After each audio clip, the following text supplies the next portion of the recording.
Allahu Allahu Allahu Allah Allahu Alhamdulillah alladzi arsala rasulahu bil huda wa dinil haqq liyudhhirahu 'ala ad-din kullihi walau karihal musyrikun. Segala puji bagi Allah Jalla Jalaluh yang mengutus nabinya dengan agama yang benar, dengan agama Islam, satu-satunya agama yang diridhai oleh Allah Jalla Jalaluh. Untuk Allah menangkan agama ini di atas seluruh agama, walaupun orang-orang musyrik benci dengan hal itu. Allahumma salli wa sallim ala hadha an-nabiy al-karim sayyidil anbiya'i wal mursalin khatamin nabiyyin nabiyina Muhammad ibn Abdullah wa ala alihi wa ashabihi ajma'in. Ya Allah,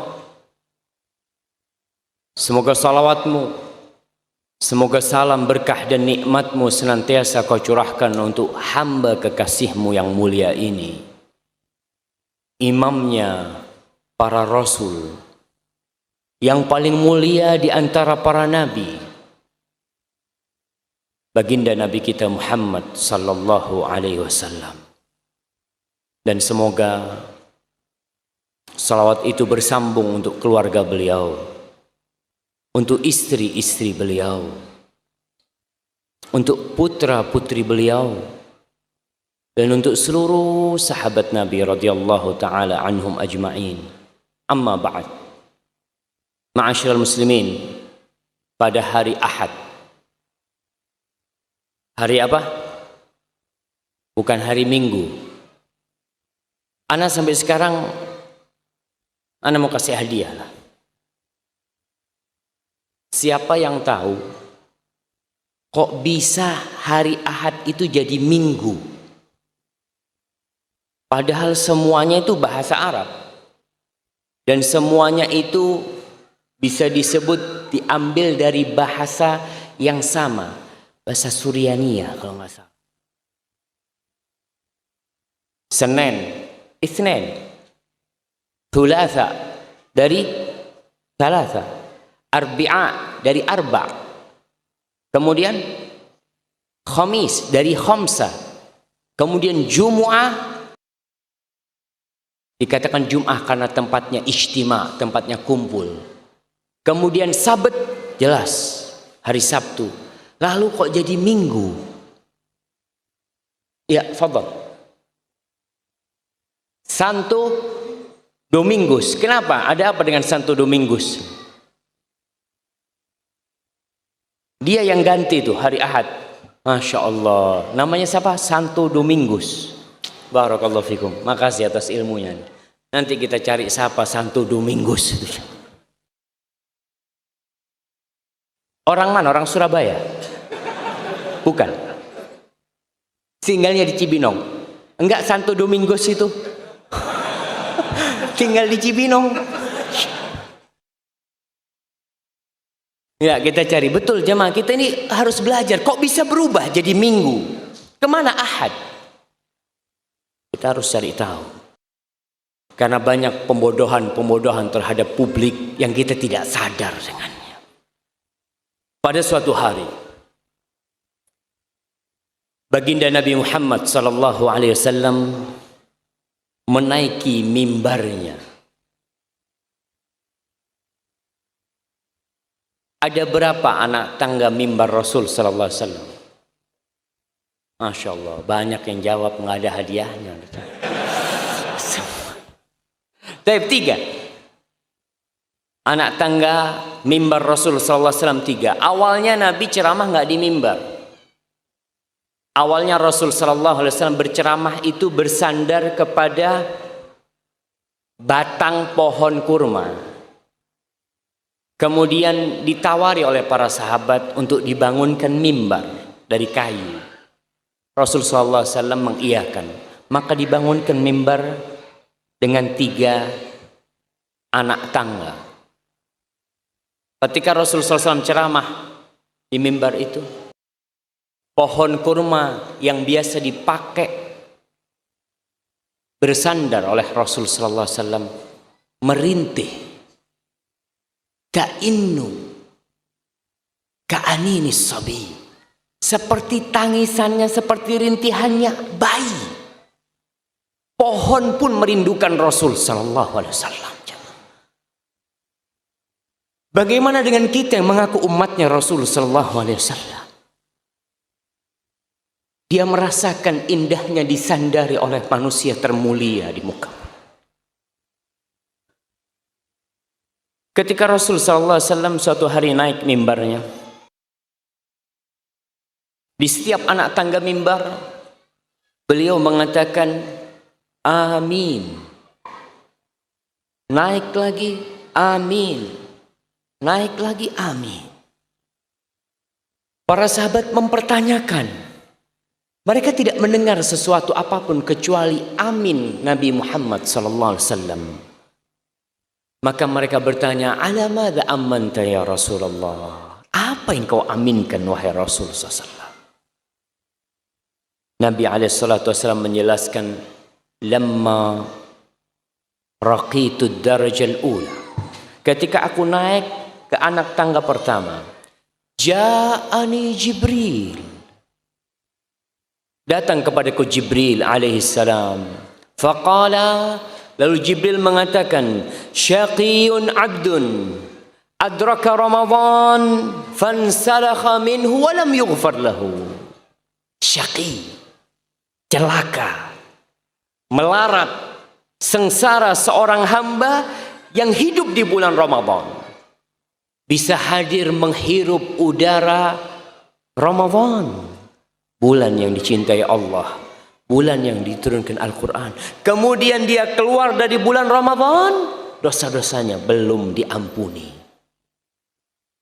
Seakan-akan kita pakai baju kotor, kotor habis kehujanan, kena lumpur, lalu kita masukkan baju kita ke mesin cuci. Kita kasih pemutih, kita kasih segala sabun yang bagus. Setelah 30 hari dicuci, keluar baju itu tetap dengan lumpurnya. Begitu pula orang yang dapat Ramadan, dicuci sama Allah dosa-dosa hamba di bulan Ramadan, dia keluar dengan dosa itu tetap. Celaka. Fakultu amin. Maka aku mengaminkan doanya Jibril. Semoga celaka tuh orang. Thumma qal, kemudian Jibril mengatakan, syaqiyun abdun adraka walidayhi aw ahadahuma falam yudkhilahul jannah. Celaka seorang hamba yang dia hidup mendapati kedua orang tuanya atau salah satunya masih hidup. Dia mendapati kedua orang tuanya atau salah satu, ternyata dia nggak masuk surga.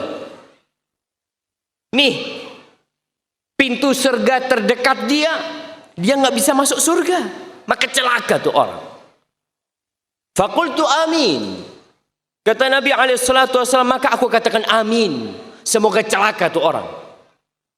Yang orang tuanya masih hidup, kemudian dia tidak bisa masuk surga lewat orang tuanya. Mau lewat pintu sholat, mau lewat pintu haji, mau lewat pintu jihad, yang di depanmu kau hilangkan. Al-walid awsatu abwabil jannah. Orang tua itu pintu surga paling mulia. In syi'ta fa'adhi dhalikal bab. Kalau kau mau, sudah, kau jangan masuk surga lewat pintu itu. Fakultu amin, kata Rasulullah SAW. Thumma qala, lalu Jibril berkata yang ketiga, syaqiyun abdun dzukirtu indahu walam yusalli alaika. Fakultu amin. Celaka seorang hamba yang namamu, dirimu disebutkan di sisi dia, kemudian dia tidak bersolawat kepadamu. Fakultu amin. Allahumma salli wa sallim wa zid wa barik wa an'im ala hadzal nabiyil karim. Celaka jamaah. Antum dengar nama Muhammad, diam. Celaka antum. Katakan sallallahu alaihi wasallam, sallu ala nabi. Bersalawatlah kalian kepada Nabi alaihi salatu wassalam. Ma'asyiral muslimin, bisa dibayangkan. Yang berdoa siapa? Jibril. Yang mengaminkan siapa? Ar-Ruhul Amin. Yang mengaminkan Nabi Muhammad sallallahu alaihi wasallam al-Amin. Jibril yang berdoa, yang mengaminkan Sayyidul Mursalin. Niscaya Allah akan mengabulkan doanya. Pada suatu hari, Al-Harith Al-Akli Awil Ukla, dia menangis ketika mengantarkan jenazah ibundanya. Alim ulama seharusnya tabah mendapatkan musibah itu. Seharusnya bersabar mengatakan inna lillahi wa inna ilaihi raji'un. Orang-orang mendapati dia menangis. Maka mereka pada berkata, lima tabki? Kenapa kau nangis? Walima la abki?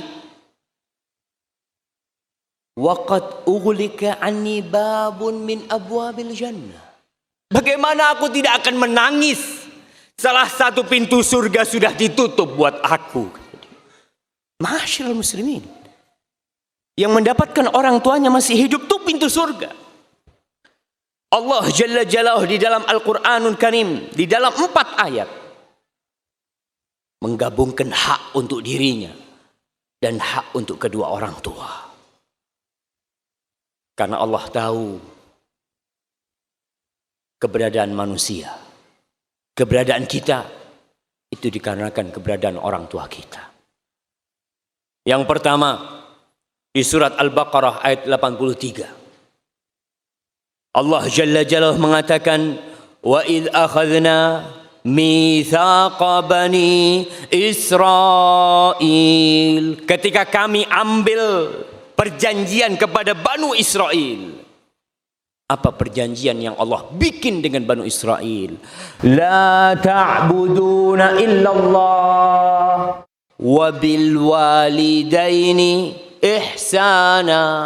Allah pesankan kepada orang-orang Yahudi, kepada Bani Israel, kalian jangan menyembah kecuali kepada Allah, dan kalian harus berbuat baik kepada orang tua. Itu perjanjian langsung yang Allah ambil kepada Banu Israel. Di surat An-Nisa ayat 36, Allah berfirman, wa'budullah wa la tusyriku bihi syai'a wa bil walidaini ihsana. Kalian menyembahlah Allah, beribadahlah kepada Sang Pencipta, dan jangan kalian berbuat syirik. Yang kedua, wa bil walidaini ihsana. Kalian berbuat baik kepada kedua orang tua kalian. Karena ada manusia-manusia yang sering ke masjid, baik ibadahnya, puasanya jangan ditanya, tapi ternyata dia durhaka kepada orang tuanya, lupa dengan hak-hak orang tuanya, sibuk dengan anak dan bininya, lupakan kedua orang tuanya. Di surat Al-An'am ayat 51, Allah mengatakan, qul ta'alau atlu ma harramallahu alaikum alla tusyriku bihi syai'a wa bil walidaini ihsana. Katakan Muhammad kepada orang-orang itu, ta'alau, kalian kemari, aku akan bacakan kepada kalian apa yang Rob kalian haramkan atas kalian. Kalian jangan berbuat kesyirikan sedikit pun kepadanya. Wa bil walidaini ihsana, dan kalian berbuat baik kepada kedua orang tua kalian. Di surat Al-Isra yang keempat ayat 23, Allah mengatakan, wa qadha rabbuka alla ta'budu illa iyyah, dan Allah telah memutuskan, Allah telah mewajibkan kepada kalian, kalian jangan menyembah kecuali kepada Allah. Wa bil walidaini ihsana, dan kalian berbuat baiklah kepada kedua orang tua kalian. Ma'asyiral muslimin rahimakumullah. Allah begitu memperhatikan hak orang tua. Setelah manusia memenuhi hak sang pencipta, Allah perintahkan kepada manusia supaya tidak lupa, supaya sadar bahwa dia bisa berjalan, dia bisa makan, dia bisa nulis. Ada peran orang tua di sana. Apalagi peran seorang ibu. Allah secara khusus memerintahkan kepada manusia secara khusus agar mereka berbakti kepada orang tuanya. Kita akan baca di surat Al-Isra tadi. Bagaimana Allah mengatakan wa qadha rabbuka alla ta'budu illa iyyahu bil walidaini ihsana. Kau berbuat baik kepada kedua orang tuamu. Imma yablughanna 'indakal kibara ahaduhuma aw kilahuma. Ketika salah satu dari orang tuamu atau dua-duanya sampai ke masa yang sepuh, udah tua. Kita tahulah orang yang sudah sepuh, permintaannya aneh. Kalau tidak diturutin nangis. Ya. Allah katakan ketika kedua orang tuamu sudah tua renta atau salah satu di antaranya, fala taqul lahuma uffin. Jangan pernah engkau mengatakan uff. Ketika kau masih kecil, orang tuamu gagah, kau nggak berani membantah perintahnya, nggak ada yang berani. Kita ini yang masih ya seumur-umur anak, orang tuanya masih gagah, kita mau ngomong enggak, mau nolak perintahnya nggak berani, karena bisa digampar sama orang tua kita. Wala tanharhuma, jangan kau menghardik keduanya, karena sudah tua renta, kadangkala tangannya sudah mulai bergerak, kadangkala jalan dengan tongkatnya pelan. Cepetan! Subhanallah. Bapak ibumu kok katakan itu. Wa qul lahuma qawlan karima, katakan kepada keduanya perkataan yang karima, perkataan yang penuh dengan penghormatan dan kata-kata yang indah yang kau pilihkan untuk keduanya. Wakhfid lahuma janahadh-dhulli minar rahmah. Wakhfid lahuma janahadh-dhulli minar rahmah. Kita pernah melihat burung. Bagaimana burung meletakkan sayapnya. Kadang-kala kita lihat ayam meletakkan sayapnya dan anak-anaknya naik ke atasnya, bersembunyi di sayap itu. Allah perintahkan kepada anak agar dia membuka sayapnya dengan penuh penghinaan. Buat siapa? Buat orang tuanya. Minar rahmah, sebagai bentuk kasih sayang kau kepada orang tuamu. Wa qur rabbirhamhuma kama rabbayani shaghira, dan katakan rabbirhamhuma kama rabbayani shaghira. Allah jadikan keridoannya ikut keridoan orang tua kita. Yang datang kajian orang tuanya nggak ridho, hati-hati. Ustaz, anak mau kajian Ustaz, orang tua nggak boleh, kata dia. Melarang nuntut ilmu. Nah, masih banyak sarana untuk nuntut ilmu. Rasul sallallahu alaihi wasallam mengatakan ridha Rabb fi ridhal walid wa sakhatur Rabb fi sakhatil walid. Keridhaan Allah bergantung dengan keridhaan orang tua kita. Kemurkaan Allah bergantung dengan kemurkaan orang tua kita. Para jamaah rahimakumullah, tadi saya singgung bahwasanya Allah telah mengkhususkan buat ibu, memberikan hak khusus buat ibunda kita. Kenapa? Ketahuilah bahwa dari rahimnya dilahirkan seorang imam. Imam yang memimpin sholat, imam yang memimpin kaum muslimin. Dari rahim siapa dia lahir? Ibu. Semua yang ada di tempat ini pasti dilahirkan dari rahim seorang ibu.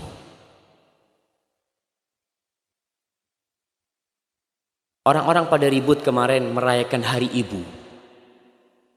Kajian ini bukan untuk merayakan hari ibu. Tidak ada hari ibu dalam Islam.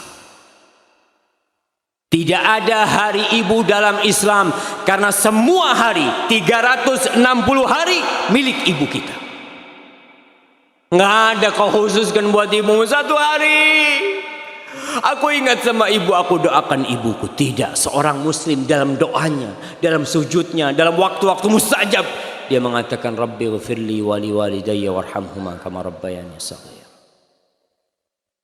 Ma'asyiral muslimin, tidak ada yang memberikan hak orang tua kita, khususnya ibu, seperti Allah Jalla Jalaluhu. Allah menjadikan surga kita di kaki ibu kita. Benar, ya.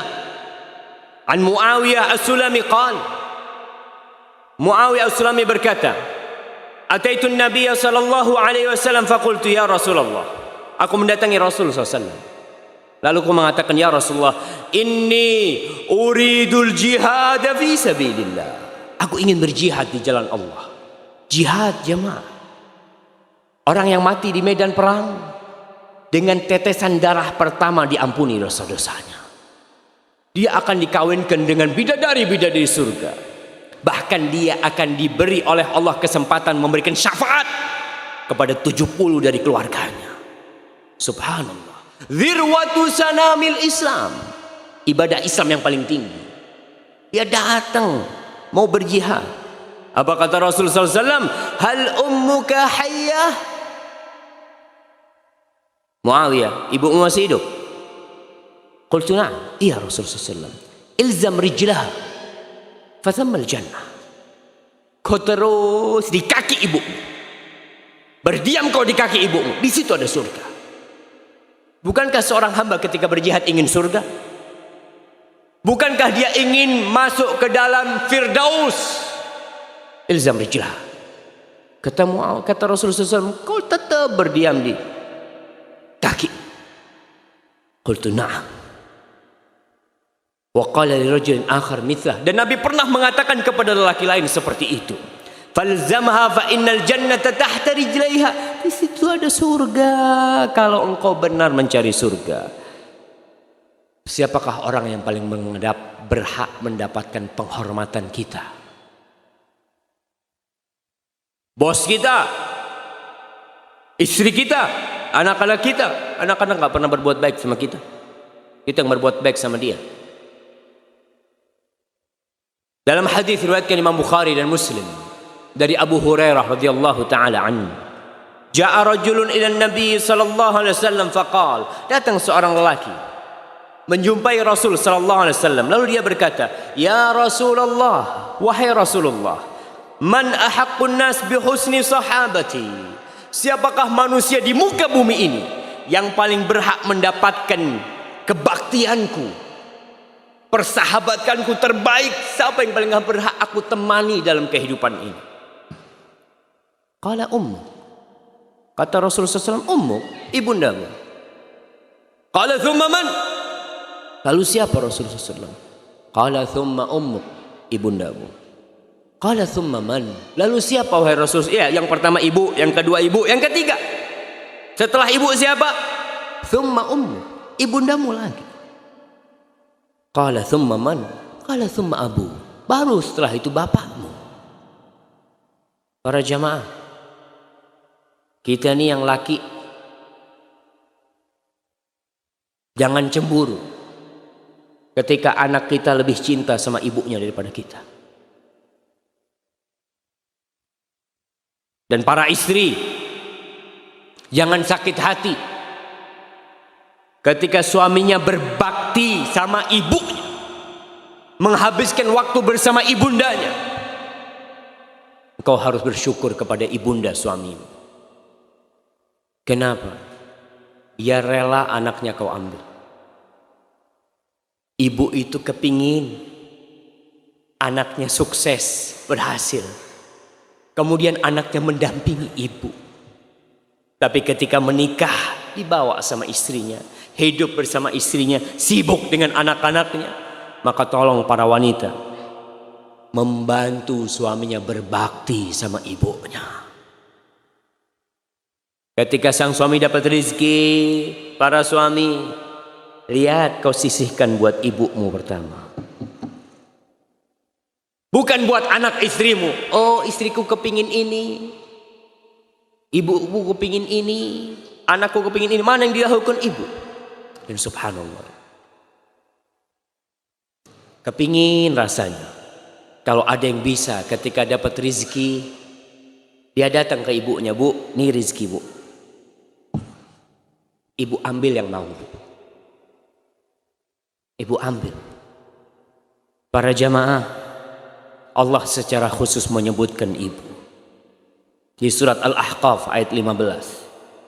Allah mengatakan wasainal insana biwalidayhi ihsana, dan kami wasiatkan kepada manusia agar berbakti kepada kedua orang tuanya, bapak dan ibu. Hamalathu ummuhu kurhan wa wada'athu kurhan wa hamluhu wa fisaluhu 30 syahra. Allah ingatkan ibu. Ingat, ibunya hamil dia dalam kondisi sulit. Perempuan itu lemah jamaah, fisiknya lemah, kau lebih kuat. Tapi Allah kasih beban dia anak di perutnya. Dan kita lihat bagaimana antum yang udah nikah, antum lihat bagaimana istri antum ketika perutnya semakin besar,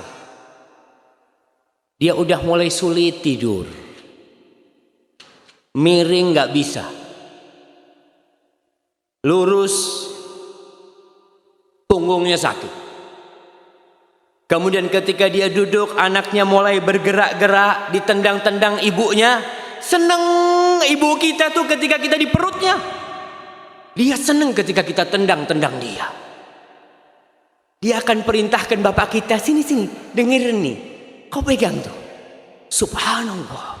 Padahal capek, tapi cinta dan kebahagiaan dia menunggu kehadiran kita membuat kelelahan dia lupakan.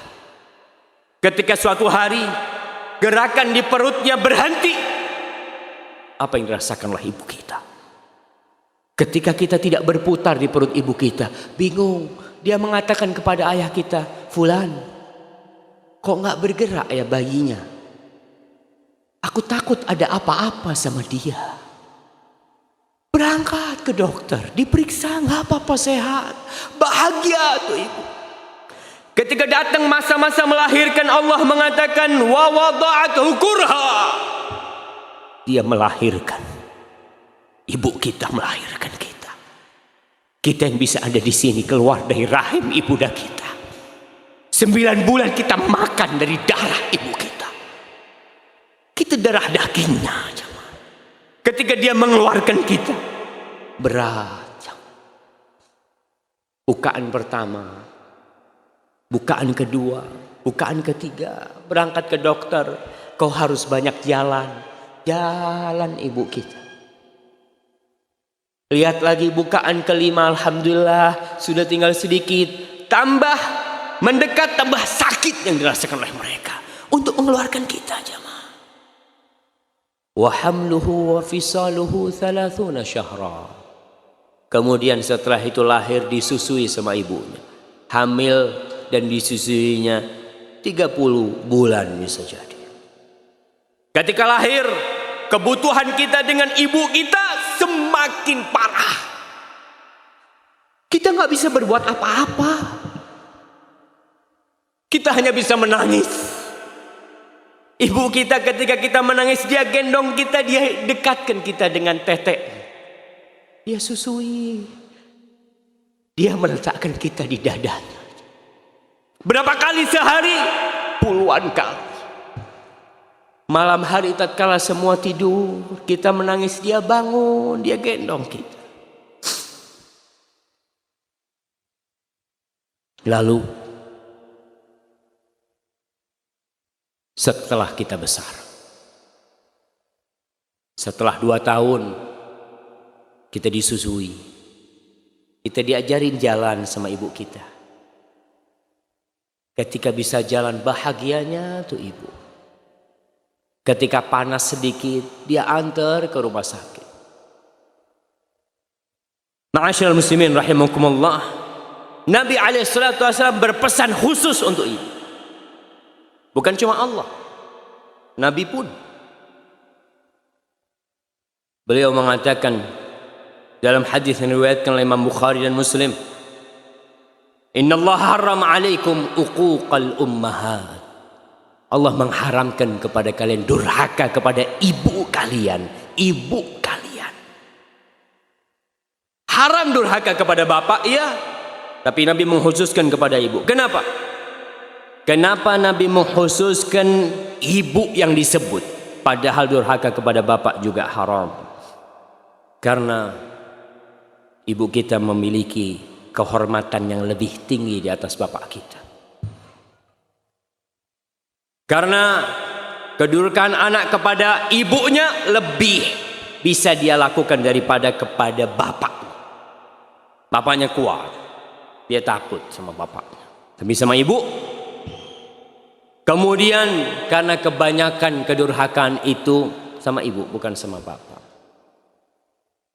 Lalu Nabi ingin mengingatkan kepada kita nih, agar kita lebih mengutamakan ibu kita dari bapak. Suatu hari datang pemuda mengadukan bapaknya.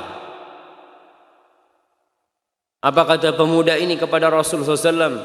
Kita lihat subhanallah, Nabi SAW itu tempat curhat semuanya.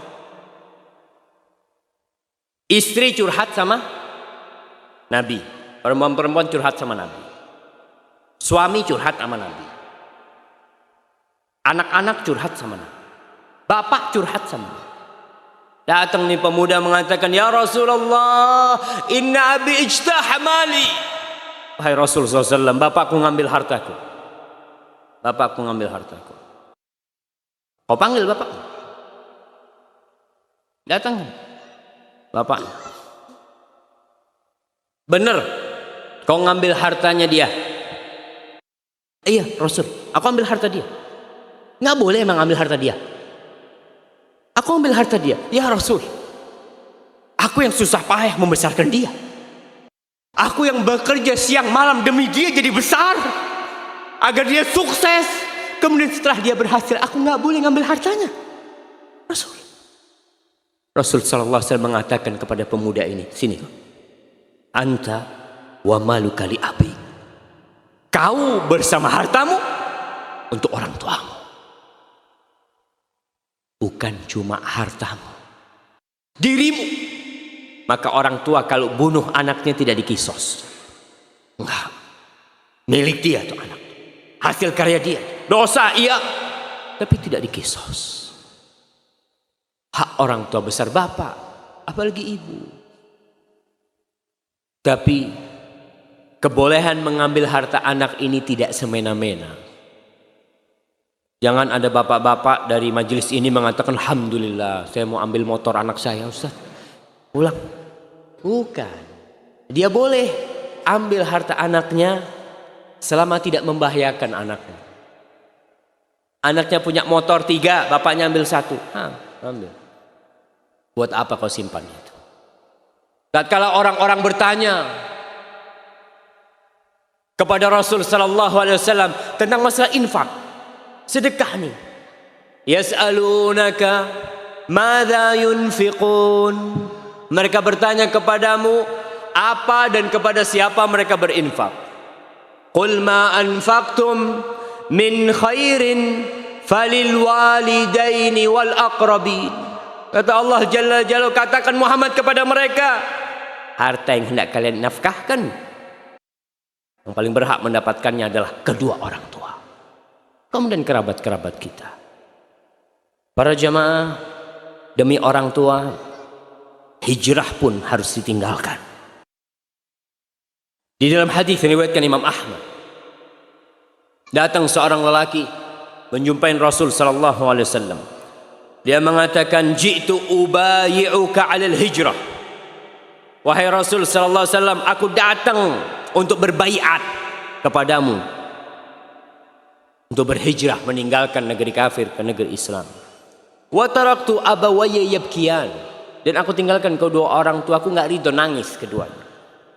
Apa kata Rasulullah SAW? Irji ilaihima, kau pulang. balik kau jumpain kedua orang tuamu. Fa'adhikhuma kama abkaitahuma. Kau bikin keduanya tertawa sebagaimana kau telah membuat keduanya menangis. Banyak di antara kita yang meninggalkan orang tuanya di kampung halaman jauh. Kenapa Ustaz? Ana mengadu nasib di Surabaya. Kerjaan ana di Surabaya. Masa ana harus ke kampung? Kalau ke kampung nggak ada kerjaan. Subhanallah. Di situ ada surga. Orang mau hijrah aja suruh balik. Orang mau jihad suruh balik sama Rasulullah SAW. Apalagi cuma sekedar cari rizki. Di mana engkau hidup selama di bumi Allah, di situ akan ada rizki. Tapi orang mencari kenyamanan, mencari kenikmatan. Ya kalau di kampung ada sih kerjaan, tapi nggak seperti di kota besar. Subhanallah. Kau mau cari surga atau mau cari dunia? Kalau kau cari dunia, cari itu dunia. Abu Hurairah radhiyallahu taala anhu. Bagaimana kebaktian Abu Hurairah kepada ibunya? Ibunya ketika itu masih kafir. Ibunya ini kalau ngomong pedes. Terkadang ibunya mengeluarkan kata-kata yang tidak pantas untuk Rasulullah sallallahu alaihi wasallam. Suatu hari Abu Hurairah ke rumah, dia ketemu sama ibunya. Ibunya ngomong nggak enak, mencela Rasul sallallahu alaihi wasallam. Abu Hurairah nggak tahan. Dia keluar dari rumah. Kemana? Menjumpai Rasulullah SAW.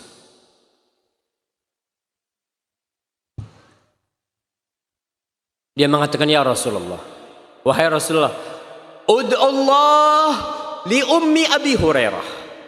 Wahai Rasulullah, tolong kau berdoa mohon kepada Allah untuk ibunda Abu Hurairah.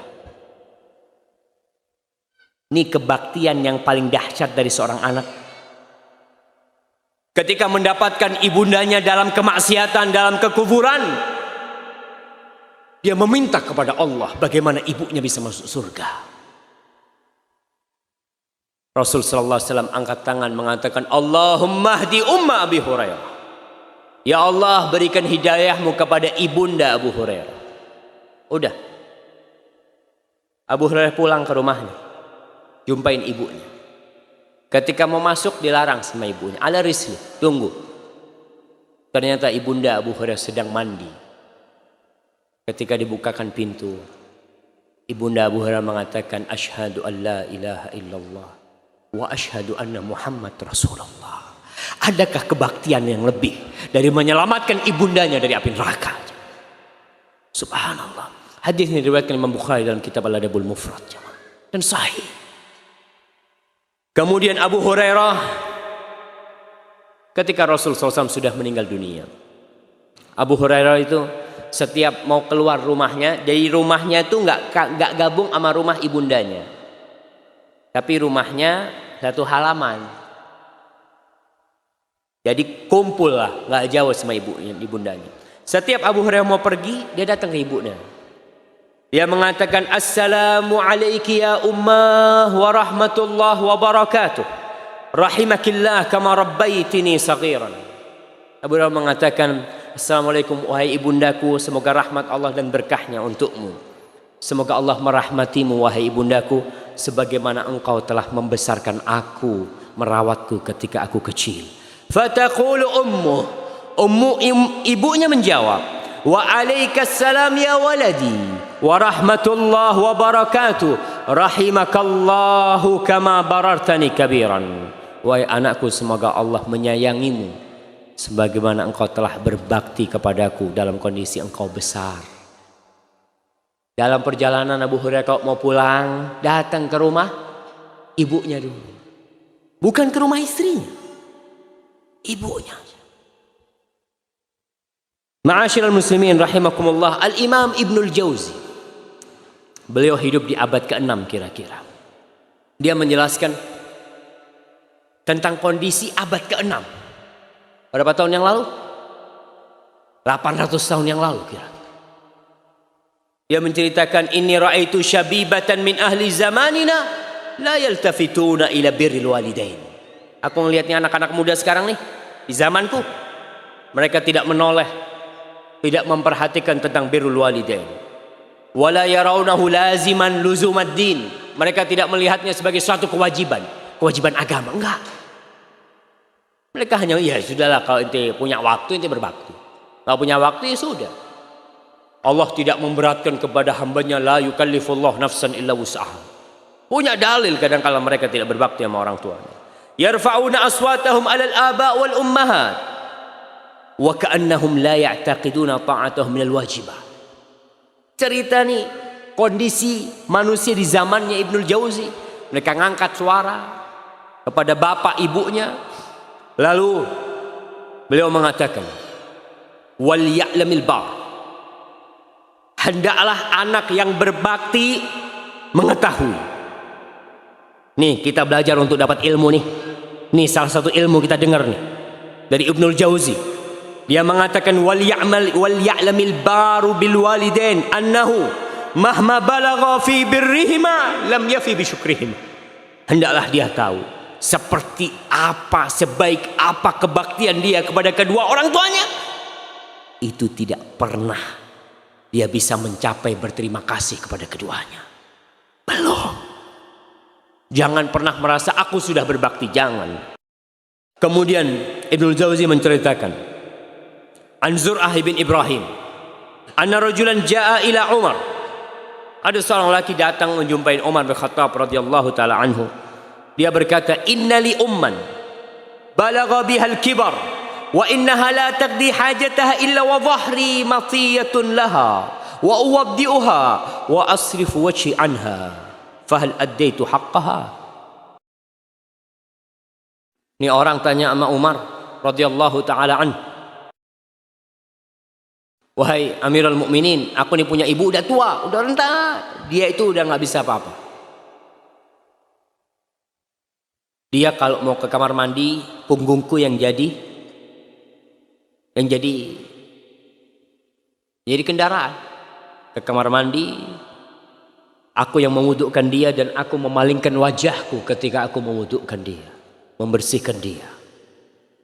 Karena nggak ada orang lain, dia yang melakukan itu. Apakah aku sudah membalas budi dia? Qala la. Enggak. Kata Umar, la. Qala alaysa qad hamaltuha ala dhahri wa habastu nafsi 'alaiha. Bukankah aku, wahai Amirul Mukminin, sudah mengangkat dia di atas punggungku dan aku menahan diriku demi dia. Enggak kemana-mana, enggak keluar kota kemana-mana, aku diam di rumah untuk dia. Apakah aku tidak membalas budi dia? Apa kata Umar? Enggak. Kenapa? Innaha kanat tasna'u dzalika bika wa hiya tatamanna baqa'ak. Ingat ibumu dulu ketika dia gendong engkau, ketika dia membersihkanmu, ketika itu dia mengharapkan engkau hidup. Dan engkau sekarang berbuat itu kepada ibumu. Kau ingin ibumu cepat mati. Kau ingin berlepas diri. Kadang kalau anak ngomong, ya aduh kesian ibu ya, mudah-mudahan udah cepat mati ibu daripada tersiksa di dunia ini. Padahal yang tersiksa bukan ibunya. Siapa? Dia. Si anak merasa nggak nyaman merawat ibunya yang sakit. Pintu surga jamaah.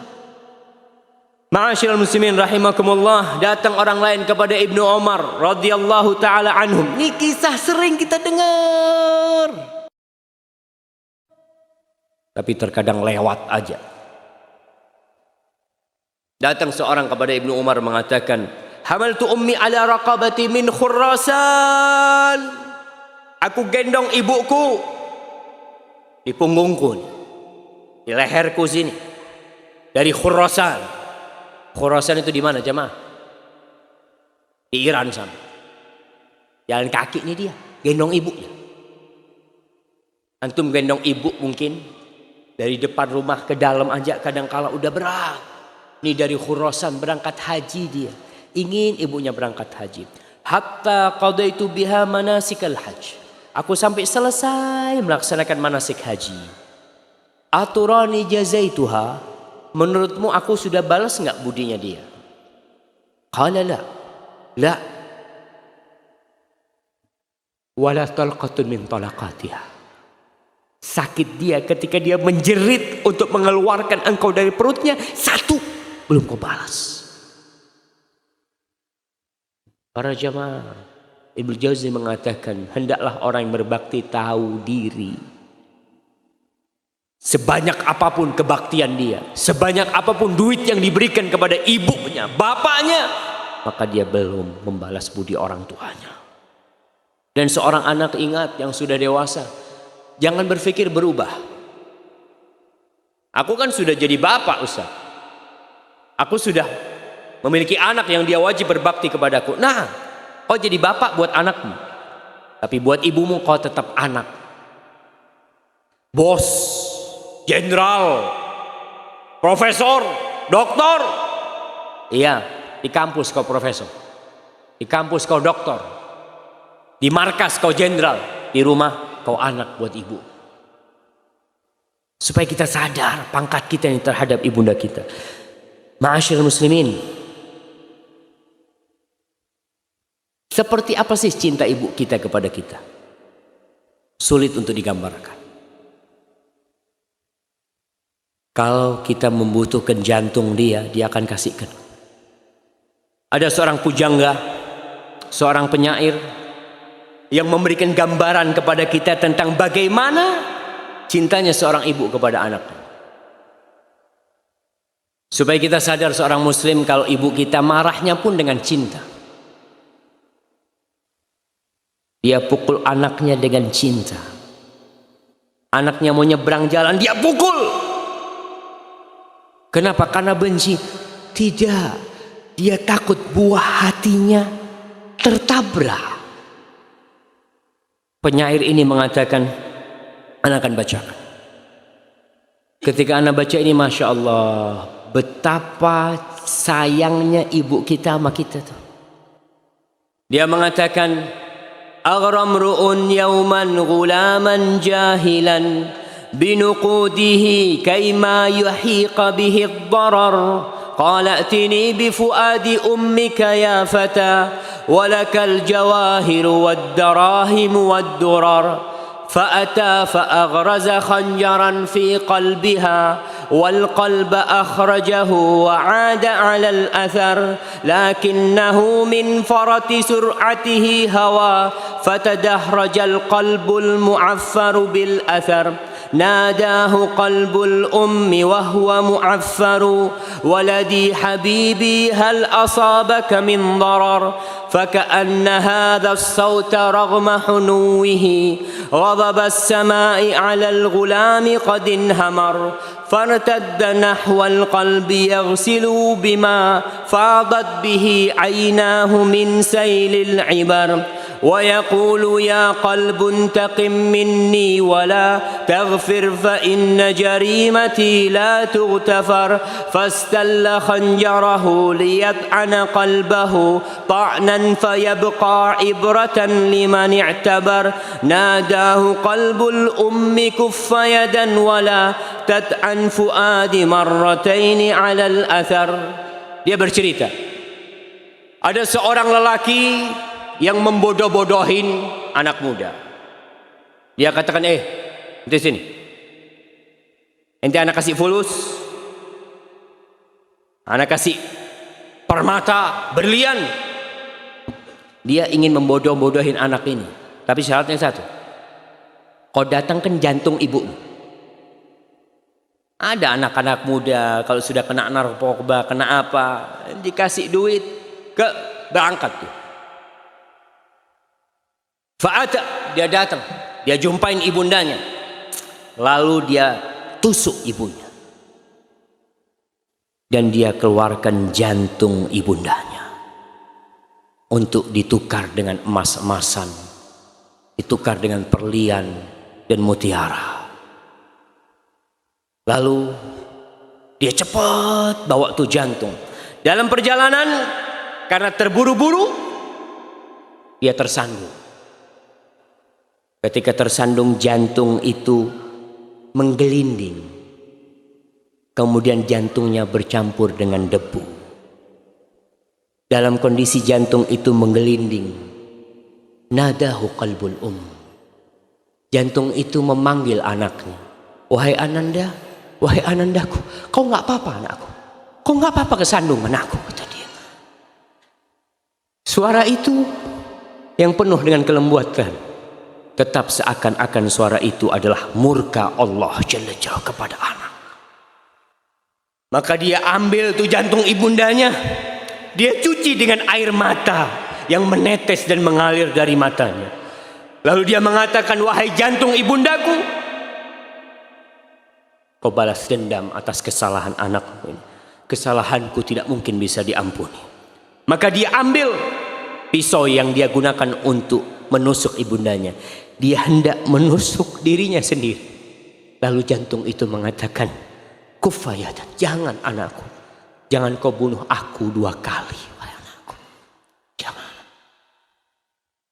Ibunda kita siap berkorban apa saja demi kita. Kita ini udah gede, udah besar, keluar kota. Ibu tuh masih tanya, nak, kau sampai mana, nak? Gimana kondisimu, nak? Tapi tatkala kita sudah besar, kita jarang telepon sama ibu kita. Kecuali kalau kita ada perlunya baru telepon ibunda kita.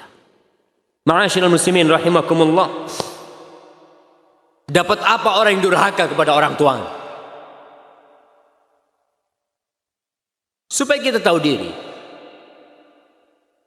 Manusia itu suka diiming-imingi dan suka ditakut-takuti. Di dalam Al-Quranul Karim di banyak tempat Allah menyebutkan surga, kemudian Allah mengikutinya tentang neraka. Agar manusia sadar, kenikmatan yang kau cari di dunia akan hilang. Yang kau takutkan di muka bumi ini, akan ada ketakutan yang lebih dahsyat dari itu. Rasul sallallahu alaihi wasallam berkata kepada para sahabatnya, ala adullukum bi akbaril kabair, maukah kalian aku kasih tahu tentang dosa besar yang paling besar? Bala ya Rasulullah, pasti Rasulullah SAW. Rasul mengatakan al-isyraku billah. Yang pertama syirik, yang kedua wa uququl walidain, durhaka kepada kedua orang tuanya. Dalam hadis diriwayatkan Imam Ahmad, ma min dzambin ajdaru an yu'ajjilallah ta'ala li sahibihi al-uqubata fid dunya ma'a ma yaddakhiru lahu fil akhirah ma'a ma yaddakhiruhu lahu fil akhirah min al-baghi wa qati'atir rahim. Akhrajahu Imam Ahmad. Kata Rasulullah SAW, tidak ada dosa yang lebih pantas untuk mendapatkan hukuman di dunia. Allah segerakan hukuman dia di dunia, plus yang Allah sembunyikan bagi dia kelak di akhirat, daripada kezaliman dan memutuskan rahim. Memutuskan rahim yang paling besar adalah orang tua. Jangan. Anak lupa sama orang tuanya, jauh, cuma ke kampung halamannya. Kapan? Mudik, liburan panjang. Iya Ustaz, butuh fulus Ustaz ketemu orang tua. Eman-eman fulusnya. Daripada buat ke orang tua kan enak buat nambah modal. Subhanallah. 2 hal yang manusia takutin ketika berbakti sama orang tuanya. 2 hal. Ana mau kasih hadiah. Apa yang ditakutin oleh manusia ketika dia harus berbakti sama orang tuanya, harus berangkat ke rumah orang tuanya, harus berbagi sama orang tuanya? 2 hal yang ditakutkan. Apa jamaah?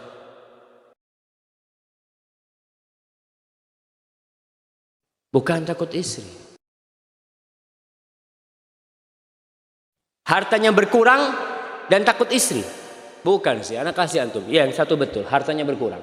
Yang kedua, nah, Masya Allah, antum ambil.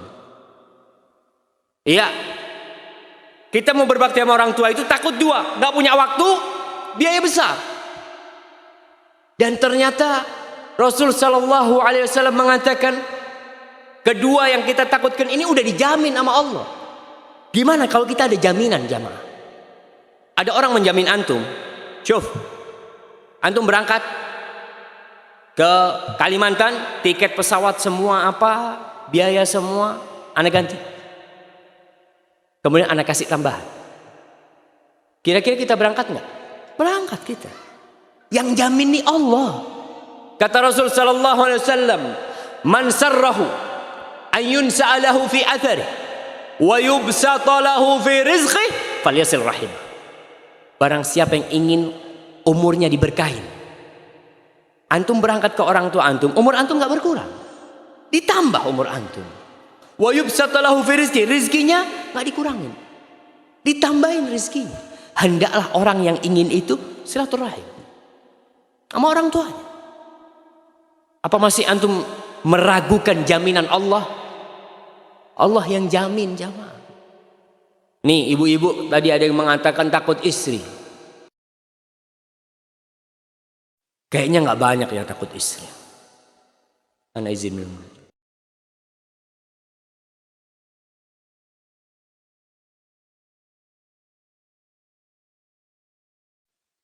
Seharusnya, alhamdulillah, seorang suami yang perhatian sama istrinya, dia akan perhatian sama orang tuanya.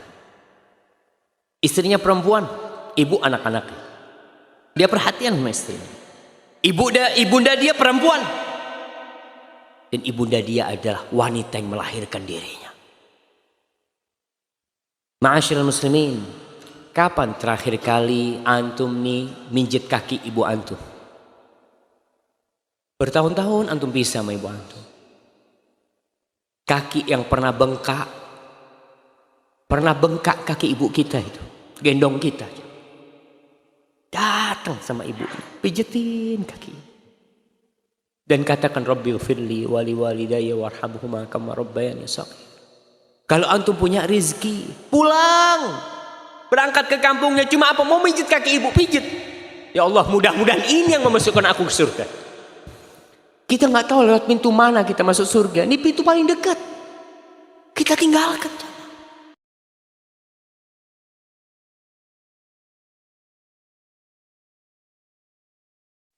Insya Allah antum tahu dengan kisah Uwais Al-Qarani. Al-Imam Muslim dalam kitab sahihnya, beliau menceritakan tentang sosok manusia yang belum pernah dilihat oleh Rasul sallallahu alaihi wasallam. Dia hidup di masa Rasul sallallahu alaihi wasallam.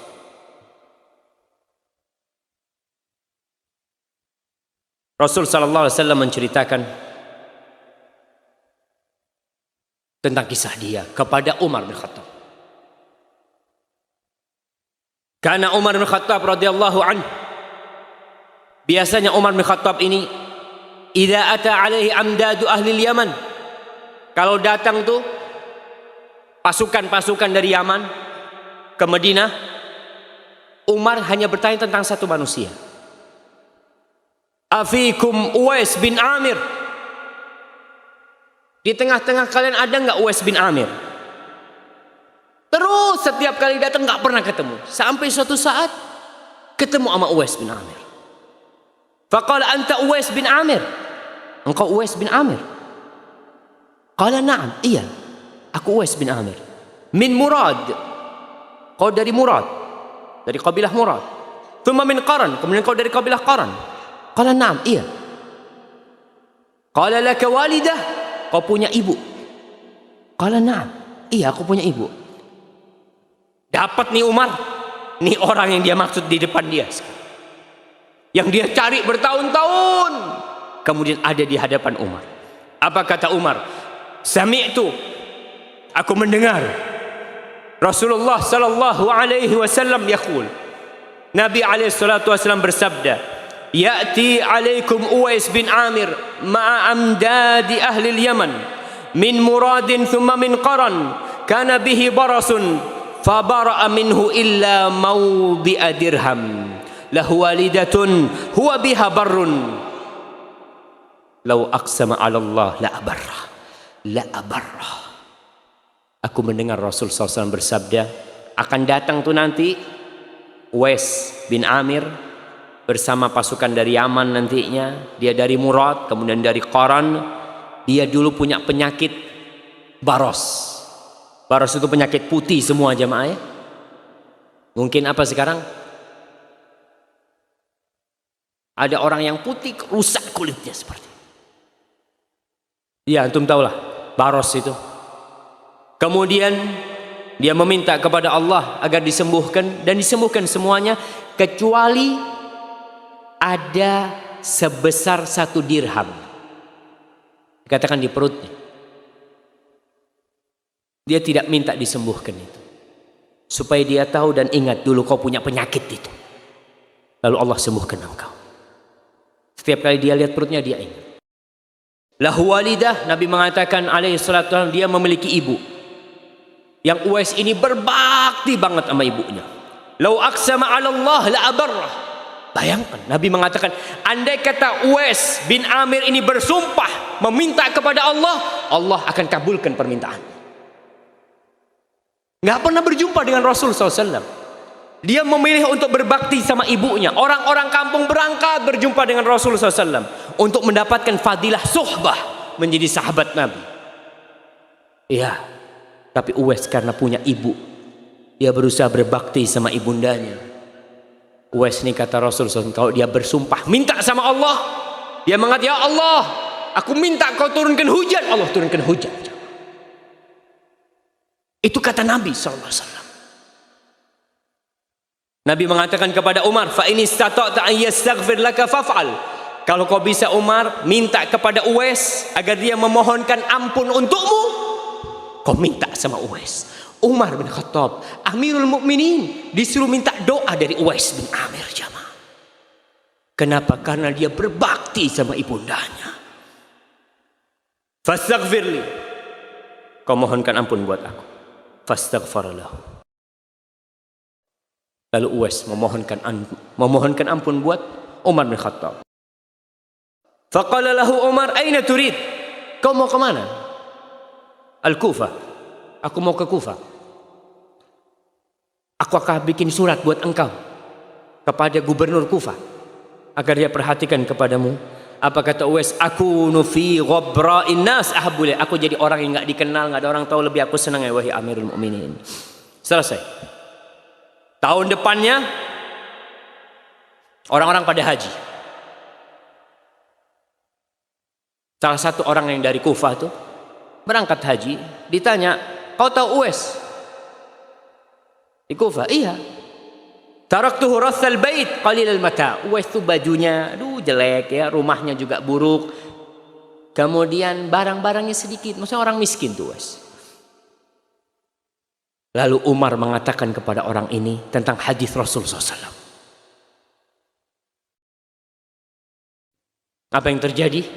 Orang ini pulang, dia cari Uwais di Kufah. Lalu dia mengatakan, istaghfirli, mohonkan ampun buat Allah untukku, mohonkan ampun kepada Allah untukku. Kata Uwais, anta ahdatsu ahdan bi safarin salih fastaghfir. Engkau yang baru pulang haji, seharusnya engkau yang memohonkan ampun buat aku. Kau baru dari perjalanan yang baik, aku yang seharusnya minta kepada engkau agar engkau memohonkan ampun untukku. Orang ini mengatakan istaghfir, mohonkan ampun kepada Allah untukku. Apa kata Uwais? Enggak, kau yang lebih pantas. Lalu tetap maksa. Uwais mengatakan, laqita Umar, kau berjumpa dengan Umar? Qala na'am, iya. Fastaghfarallah. Maka Uwais akhirnya memohonkan ampun untuk dia. Ketika orang-orang tahu dengan Uwais, Uwais menghilangkan dirinya. Para sejarawan menyebutkan bahwa pernah suatu hari Uwais bin Amir ini, karena dia miskin, kadang-kadang dia ke tempat sampah cari makanan, jemaah. Orang yang kalau bersumpah minta sama Allah, Allah kabulkan. Disebutkan dia suatu hari ke tempat sampah, ketika dia mau ambil makanan ada anjing yang menggonggong di sebelah dia. Apa kata Uwais? Kul mimma yalik wa akul mimma yalini. Kau makan di sisimu, aku makan yang di sisiku. Uwais mengatakan, idza tajawaztu sirat fa ana khairun minka. Andai kata aku bisa melewati sirat yang berada di atas neraka jahanam, aku lebih baik dari engkau. Tapi kalau aku tidak selamat di atas sirat, engkau lebih baik dari aku, kata Uwais. Subhanallah. Seorang yang berbakti kepada orang tuanya, insya Allah akan kabulkan doanya. Harithah bin Nu'man, seorang sahabat Nabi. Aisyah radhiyallahu ta'ala cerita, Nabi suatu malam tidur lalu beliau bermimpi. Beliau mengatakan, fara'aituni fil jannah. Aku melihat diriku sedang di surga. Fasami'tu sawta qari'in yaqra. Aku mendengar ada orang yang membaca. Lagi baca. Faqultu man hadha? Baca Quran ini, siapa ini? Faqalu hadha Harithah ibn Nu'man. Ini Harithah ibn Nu'man.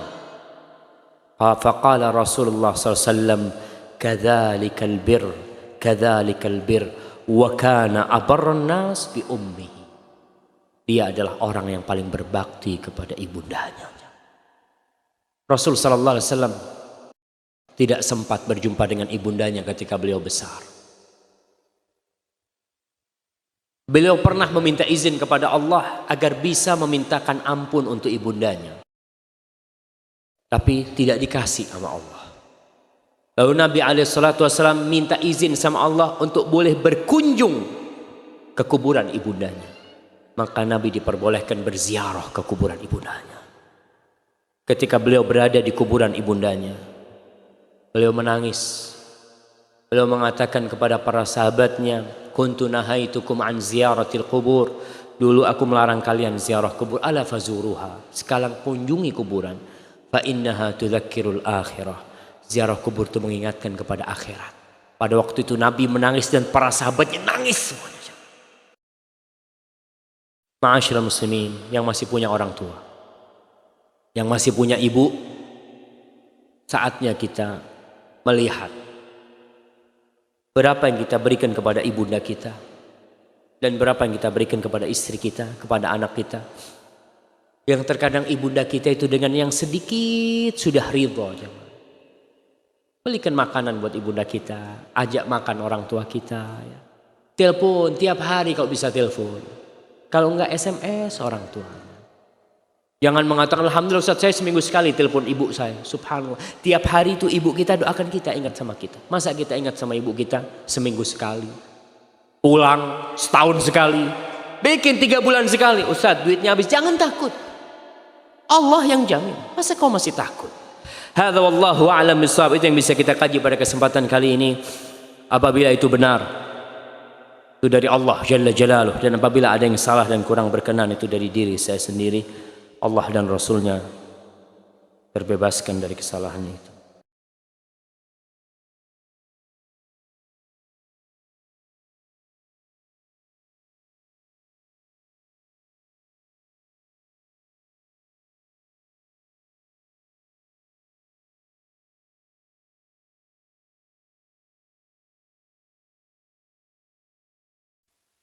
Bagaimana mengatasi rasa bosan atau lelah saat merawat orang tua?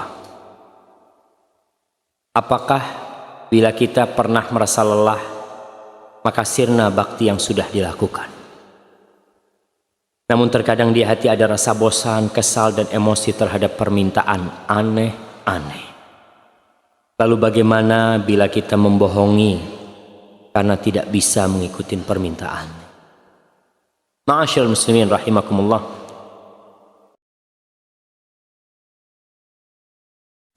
Kejenuhan menghampiri kita.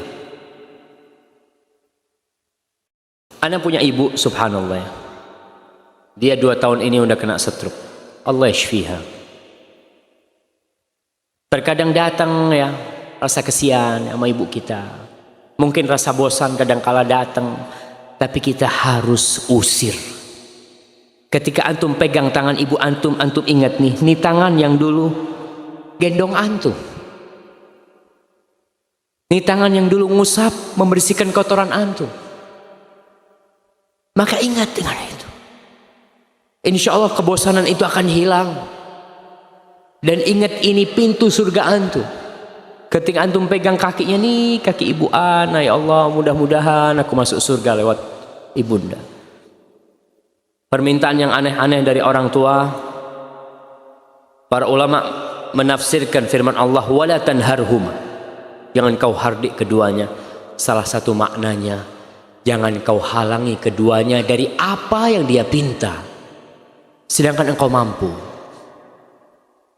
salah seorang tabi'in atau sahabat Nabi. Tabi'in. Dia itu pernah beli pohon kurma. Harga pohon kurma pada waktu itu mahal banget. Harganya 1000 dirham. 1000 dirham itu berapa jemaah? 10 dirham bisa beli 1 ekor kambing. Jadi kalau 1000 dapat kambing berapa? 100 ekor. Kalau harga kambing 1 juta, berapa juta? 100 juta. Ibunya suatu hari ini kepingin dengan hatinya pohon kurma. Antum tahu pohon kelapa itu kadang-kala ada yang enak di tengahnya itu. Apa namanya itu? Apa? Pondong. Pondoh tuh. Itu kurma ada kayak gitu. Ibunya kepingin makan itu. Dia beli pohon kurma, dia tebang. Padahal harganya 100 juta aja. Karena ibunya minta. Kata, ente kenapa sampai beli padahal mahal harga yang sekarang? Kata dia, ya gimana ibuku minta. Ibuku minta. Aku nggak akan halangi apa yang dia minta. Subhanallah jemaah. Allahumma a'inna ala birri walidain. Assalamualaikum Ustaz. Bagaimana sikap kita terhadap orang tua yang pemarah? Bagaimana agar beliau lebih menjadi penyabar? Jazakallahu khairan. Barakallahu fikum jamaah. Alhamdulillah antum punya orang tua pemarah tapi muslim. Antum tahu orang tuanya Nabi Ibrahim pemarah dan kafir. Nabi Ibrahim tetap berusaha bersabar menghadapi orang tuanya. Sampai mau dirajam Nabi Ibrahim sama bapaknya. Tapi tetap kebaktian dia tidak pernah dia tinggalkan. Menghadapi orang tua yang pemarah, maka berusaha untuk menghindari hal-hal yang membuat bapak kita marah. Apa nih? Oh, orang tua kita nggak suka sama ini. Hindari. Jangan kita tahu orang tua kita pemarah, kita malah membuat dia marah. Ketika dia marah, antum jangan marah dan jangan sakit hati. Antum tenang, iya Pak. Nah, apabila dia minta sesuatu sambil marah-marah, doakan dia. Katakan kepada orang tua, Pak, doakan anak Pak ya. Mudah-mudahan anak bisa senantiasa berdoa untuk abah sama umi ya. Terus doakan orang tua kita. Dan jangan bosan berdoa buat orang tua kita. Jangan berpikir kayaknya Ustaz tuh udah karakter Ustaz. Kalau tuh karakter kenapa engkau bukan pemarah? Kan nurun biasanya karakter. Ada karakter yang nurun, ada yang karena lingkungan. Maka tetap kita bersabar, itu ujian kita. Wa nabluukum bisyarri wal khairi fitnah. Kata Allah, kami menguji kalian dengan kebaikan dan dengan keburukan. Itu sebagai ujian buat kalian. Assalamualaikum Ustaz. Waalaikumsalam warahmatullahi wabarakatuh. Apakah yang harus ana lakukan kalau ibu ana tidak suka kalau ana pakai celana cingkrang dan jenggot?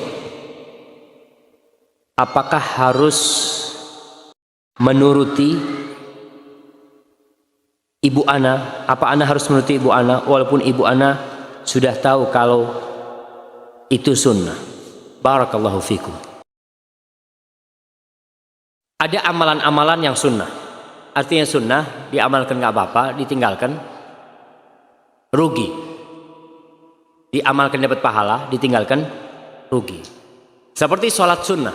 Kita ini kalau lagi sholat sunnah dipanggil sama ibu kita, Syafiq, ada lagi sholat sunnah, putus sholatnya, datang sama ibunya, sholat hak Allah.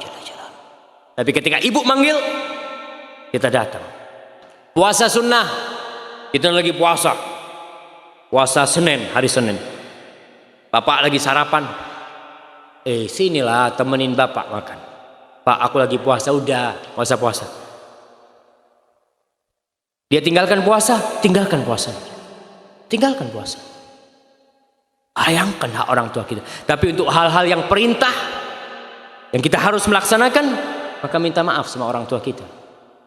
Maaf, Mi, ana, ya, tolonglah Mi, doakan ana Mi. Minta sama orang tuanya. Aku melakukan ini karena mencintai Rasul Sallallahu Alaihi Wasallam. Jadi tidak mentaatin orang tua dalam kemaksiatan. Seperti itu. Kita wajib taat dalam segala hal kecuali dalam kemaksiatan. Al-Imam Ahmad ditanya tentang orang tua yang manggil anaknya di rumah. Orang tua di dalam rumah, dia panggil anaknya, "Fulan, ta'al." Tapi rumah orang tuanya ini karpetnya dari sutra. Gimana dia? Padahal dia nggak boleh menginjak sutra. Haram seorang lelaki pakai sutra. Kata Imam Ahmad, la yulabbi da'watahu. Nggak boleh dia. Nggak boleh dia masuk. Kata muridnya bertanya, "Ya Imam, abuhu yad'uh." Bapaknya yang manggil. Ya, kalau dia harus masuk, dia gulung karpet itu. Dia gulung sampai depan bapaknya, lebih ya bapak. Dia menjawab panggilan bapaknya dan dia tidak melakukan dosa kepada Allah Jalla Jalla. Maka kita harus tahu diri di situ.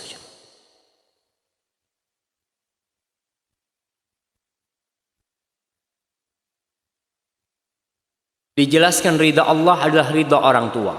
Bagaimana kalau kita sudah menikah ikut suami? Jazakallahu khairan. Barakallahu fiik. Bismillah.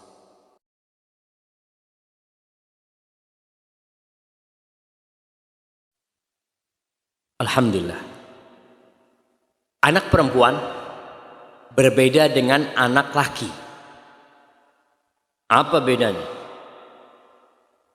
Anak perempuan ketika dia menikah, dia itu diserahkan sama bapaknya. Ada serah terima dari bapak. Bapak mengatakan kepada calon menantunya, "Ya fulan bin fulan, zawwajtuka wa ankahtuka binti bimahar sekian." Aku kawinkan engkau, aku nikahkan engkau dengan putriku dengan mahar sekian. Diserahkan nih anak sama bapaknya. Konsekuensinya ada peralihan jabatan. Kalau dulu orang pertama yang harus ditaatin oleh si putri adalah orang tuanya, ketika dikawinkan dia serahkan kepada suaminya. Itu konsekuensinya. Ini salah satu rahmat Allah. Soalnya bagaimana ketika seorang wanita memiliki suami dan dia harus taat kepada dua orang. Bapaknya enak kau ke sini. Suaminya ngomong, "Jangan, istriku, aku lagi ada perlu sama engkau." Siapa yang harus dia taatin? Bapaknya apa suaminya? Suaminya. Kalau orang tua mengatakan, "Enak banget Ustaz, ana yang besarkan anak-anak." Tahu-tahu kawin dia harus berbakti sama suaminya. Enggak, ana enggak terima itu. Kalau ente enggak terima enggak apa-apa, jangan dikawinin anaknya. Iya, ya sudah suruh di rumah sama ente. Tapi kalau kau berikan sama orang lain, udah kewajiban berbakti sama dia. Tetap dia wajib berbakti sama orang tuanya, kecuali dalam hal-hal yang dia harus minta izin sama suaminya. Nggak seperti dulu dia berangkat ke orang tua, seenak dia bertemu orang tua. Ketika menikah, dia harus izin. "Bang, anak mau jumpain ibu." Suaminya ngomong, "Janganlah, besok aja." Besok ikut suaminya. Dan para suami, nggak boleh para suami memutuskan silaturahim. Dia larang istrinya ketemu orang tuanya. Dia tidak antarkan istrinya ke orang tuanya. Dia putuskan rahim itu. La yadkhulul jannah, nggak masuk surga tuh. Ente udah dikasih anaknya, Masya Allah, udah gede, udah siap, dikasihkan ke ente. Ente lalu tidak mau berbakti atau membantu istrimu berbakti kepada orang tuanya. Hadza wallahu a'lam bissawab.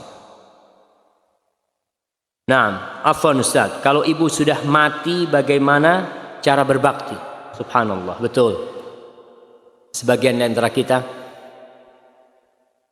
dulu belum sempat berbakti. Pintu surganya udah selesai, udah meninggal. Gimana cara berbakti? Yang pertama, jadilah anak soleh. Kalau kau jadi anak soleh, kau datang kajian, kau beribadah, kau bersedekah, orang tua itu dapat insya Allah pahalanya. Dapat saham, karena engkau adalah hasil orang tua. Kalau kau punya kelebihan rizki ini, sedekah buat orang tua kita. Sampai Rasul sallallahu alaihi wasallam dalam hadis riwayatkan Imam Bukhari dalam Adabul Mufrad, ditanya orang laki mengatakan, "Ya Rasulullah, ibuku meninggal belum sempat berwasiat. Apakah aku bersedekah buat ibuku?" Sampai dapat pahala ibu. Jadi punya rizki, beli sejadah umpamanya 1, taruh ke masjid buat ibu. Nggak usah ngomong sama orang, nih buat ibundaku. Nggak perlu. Antum ngomong sama Allah Jalla Jalla, Allah tahu tuh.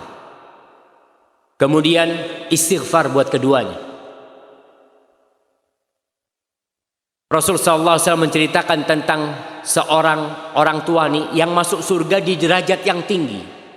Lalu dia mengatakan, "Anna li hadza?" Gimana aku bisa sampai ke tingkatan yang tinggi? Padahal amalku nggak sampai seperti ini.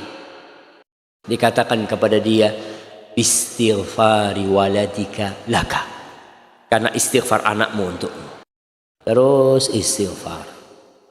Lalu jamaah yang selanjutnya, berbakti kepada orang tua yang meninggal dunia, berbuat baik kepada orang-orang yang dicintai oleh orang tua kita. Ibu kita punya saudari-saudari, kita datengin. Rasul sallallahu alaihi wasallam mengatakan, inna min abarril birri silatur rajuli ahla wuddi abi. Termasuk kebaktian yang paling baik ketika seorang anak menyambung hubungan baik dengan orang-orang yang dicintai oleh orang tuanya.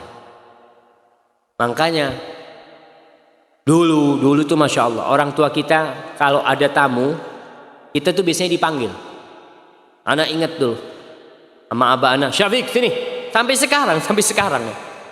Sampai sekarang anak udah tua, ketika ada tamu, anak bisa dipanggil sama abah, Syafiq sini. Nih temennya abah, kau kenalan sama fulan. Kita dikenali. Dulu ketika kita kecil kita dipanggil. Yuk salaman nih sama ammi fulan dikasih tahu. Sekarang kalau ada tamu, anak disuruh, sono, masuk dalam. Masuk dalam. Ini anak kita nih supaya dia bisa menyambung nanti silaturahim, menyambung kebaktian kepada kita.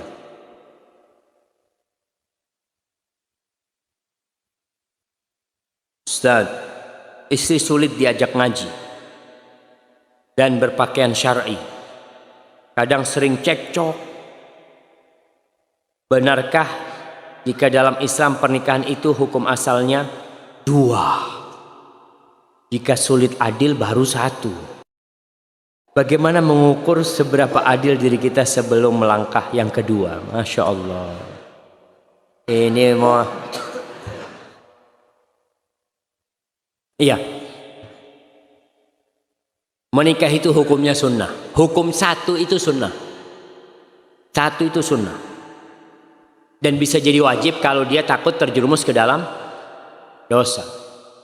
Allah mengatakan fankihu ma taba lakum minan nisa'i mathna, itu lil ibaha. Kau boleh 2 mathna wa thulatha wa ruba', 2, 3, 4. Fa in khiftum alla ta'dilu fawahidah. Kalau kau takut tidak bisa berbuat adil, 1. Intinya seorang itu dianjurkan menikah. Kalau kau bisa berbuat adil, ya monggo 2. Kalau kau bisa berbuat adil. Tapi jamaah, nah kalau bicara poligami nih jamaah, bisa sampai maghrib kita di sini. Tapi yang jelas tadi kita bicara adil, antum mampu berbuat adil. Ingat, jangan mikir kawin 2 antum nggak berbakti sama ibu antum. Ngurusin istri terus, tiap hari ke sini, Masya Allah, Alhamdulillah Ustaz. Tiap hari anak, pertama, kedua, ketiga, keempat. Pertama, kedua, ketiga. Bapak, kalau Idul Fitri Ustaz, sama orang tuanya Idul Fitri. Nah, hati-hati antum. Jangan lupa berbakti sama orang tua, walaupun antum punya istri lebih, tetap orang tua antum harus antum berbakti sama dia. Masalah adil itu, ya adil dalam nafkah, adil dalam tinggal di tempat dia, itu harus sama. Kalau urusan cinta nggak bisa kita berbuat adil. Tapi jamaah, perempuan sekarang itu beda dengan perempuan dulu. Makanya antum kalau mau poligami itu perempuannya harus dibetulin dulu. Betulin ya. Kalau dia itu besi yang bengkok, paling nggak dilurusin sedikit, dia tetap bengkok. Setelah itu antum insya Allah mudah-mudahan. Karena tidak sedikit orang yang kawin lagi, dia mengatakan sunnah, Masya Allah, sunnah Rasul, Alhamdulillah, anak bisa sunnah Rasul. Dapat 2 tahun cerai yang pertama. Mana ente istri? 1 lagi Ustaz, kata dia. Sama aja 1 akhirnya. Harus sabar antum juga kalau nikah lagi ya.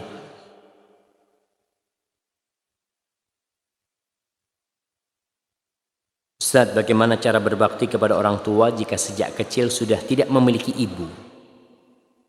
dan terpisah dari ayah.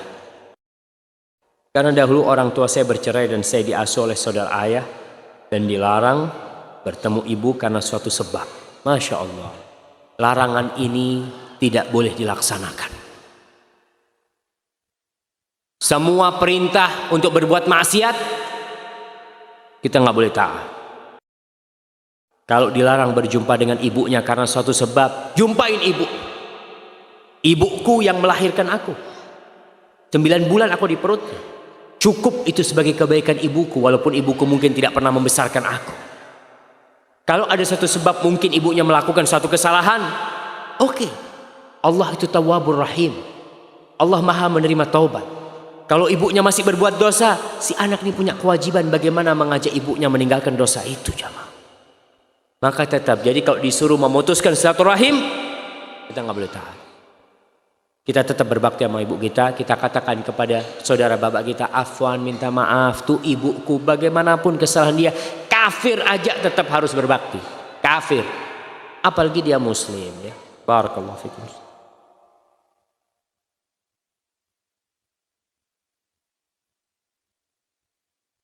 Ustaz, anak ingin punya tambahan anak, sedangkan anak juga merawat ibu anak. Bagaimana doa yang sebaiknya anak pinta pada Allah? Anak ingin ibu keadaannya seperti dulu sehat. Anak juga ingin punya banyak anak. Masya Allah. Nih, dia berpikir takut kalau dia punya anak, dia tidak bisa merawat ibundanya. Ini termasuk kebaktian. Tapi berdoalah, mohon kepada Allah. Istikharah. Ya Allah, aku ingin punya anak tapi ibu seperti ini. Takut. Memang kalau seorang hamil, umpamanya dia, si istri ini hamil, dia gimana mau merawat ibunya? Kadang-kadang merawat diri sendiri susah seperti itu. Minta sama Allah pilihan yang terbaik. Insya Allah Allah kasih jalan keluar. Mungkin Allah kasih rezeki kepada dia sehingga dia bisa memiliki pembantu yang membantu dia kelak merawat ibundanya. Atau apa, Allah tinggal kun fayakun. Minta yang terbaik kepada Allah Jalla Jalla. Kalau memang takut tidak bisa merawat ibu kalau sedang hamil atau punya anak, itu termasuk, bolehlah kita istikharah dalam kondisi seperti itu, jamaah. Assalamualaikum Ustaz. Ana saat ini sedang merawat ibu ana yang lagi sakit stroke di rumah suami ana. Yang saya tanyakan, kalau ana yang merawat ibu ana adalah satu kewajiban, bagaimana hukumnya dengan suami ana? Suami anti ketika membantu anti, dia nggak wajib merawat ibunda anti, tapi dia wajib membantu seorang muslim yang membutuhkan bantuan, apalagi mertuanya. Tapi engkau berbakti, alhamdulillah suami mengizinkan, ini satu nikmat, kau harus bersyukur, kau hargai suamimu. Suami mengizinkan ibunya yang dibawa, masya Allah jamaah. Ada suami-suami yang aduh kata dia, udahlah taruh di panti jompo mana, panggil perawat, anak bayar. Subhanallah, ini suami yang baik kayak gini ya. Maka engkau tambah kebaktianmu kepada suamimu karena kebaikan suamimu. Nah, kalau merasa jenuh, capek, ingat sebelum tidur baca Subhanallah 33 kali, Alhamdulillah 33 kali, Allahu Akbar 34 kali. Mudah-mudahan Allah kasih kau kekuatan untuk merawat, jamaah. Ada seorang ustadz cerita, ada cucu ngerawat neneknya. Cucu ini ngerawat neneknya. Si cucu ini bingung, kenapa cuma dia yang ngerawat neneknya? Dia punya kakak, kok bukan kakaknya merawat neneknya? Sampai si cucu ini bosen. Udah mulai gede, dia ngomong, Ummah, Bu, kenapa kok aku sih yang rawat nenek terus? Kakak dong sekali-kali, capek aku Bu, macem-macem. Si cucunya ini ngomong. Sampai suatu saat ibunya mendudukkan cucu anaknya. Nah, aku mau cerita sama engkau. Kenapa kok engkau yang merawat nenek? Suatu hari terjadi kebakaran di rumah kita. Rumah kita tuh 2 lantai. Ketika kebakaran terjadi itu semua keluar.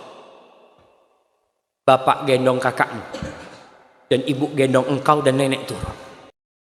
Ketika sampai ke bawah, bapak tanya, mana bayinya? Engkau maksud itu waktu bayi. Ternyata yang digendong sama ibu bantal. Ya, orang dalam kondisi panik ya. Dia langsung angkat, dia pikir bayinya. Ternyata bayinya masih di dalam, di lantai 2. Nenekmu lari, naik, dia selamatkan engkau. Dia loncat dari lantai 2 dan dia lumpuh selama-lamanya untuk menyelamatkan engkau. Setelah itu sang cucu ini tidak pernah lagi jenuh merawat neneknya, karena dia tahu neneknya menyelamatkan dia. Maka tatkala kita ingat dengan kebaikan ibunda kita, insya Allah kejenuhan itu akan hilang dari diri kita.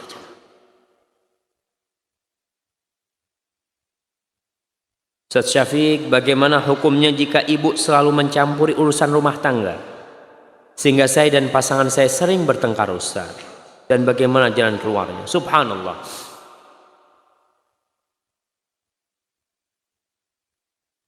Ini yang bertanya suami apa istri? Hah? Suami apa istri? Istri yang tanya. Akhwat, tayyib.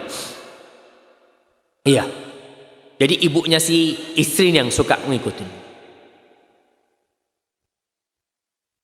Fiqhun nikah atau fiqhul usrah, fikih rumah tangga itu banyak tidak dipahami oleh orang tua. Ketika dia menikahkan putrinya, dia itu nggak boleh turut campur. Kalau ada masalah-masalah di rumah tangganya yang memang harus ada campur tangan dia minta izin dulu. Dia minta izin dulu. Abu Bakar Siddiq pernah mau masuk rumah Nabi alaihi salatu wasallam ketika lagi ribut Nabi sama Aisyah radhiyallahu taala anha. Itu minta izin, dikasih izin baru. Keributan di rumah tangga itu biasa terjadi. Si suami kadang kala telat ya, si suami ini itu, ibunya ente gimana punya suami, nggak bener suamimu. Jangan. Kalau mau ngomong sama istrinya, nggak perlu suaminya tahu. Kau coba kasih tahu suamimu macam-macam dengan cara yang baik, dan harus sabar, doakan ibunya, kasih pemahaman yang benar kepada ibundanya. Ibu itu kadang-kala turut campur karena cinta, tapi sehingga dia lupa dengan batasan-batasan yang seharusnya dia tidak langgar seperti itu. Bapak juga melihat anaknya lagi susah ya, jangan turut campur, kecuali si menantunya tuh minta tolong, baru ikut campur. Kalau enggak akan terjadi keributan di rumah.